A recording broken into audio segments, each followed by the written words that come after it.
ឡូក៏ដូចជាជំរាបសួរទៅកាន់មិត្តភ័ក្តិពុកម៉ែបងប្អូនបាទដែលចូលចិត្តហាត់ប្រាណអញ្ចឹងណាបងប្អូនមកឥឡូវ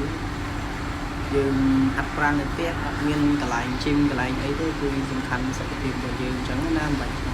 ជីមឬមួយក៏អីទេឲ្យតែនៅផ្ទះបានហាត់គឺសុខភាពល្អហើយបាទកុំឲ្យឡើងគីឡូឡើងអីអញ្ចឹងណា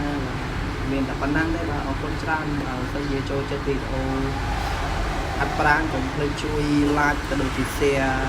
ឲ្យម្នាក់មួយផងបាទអរគុណច្រើន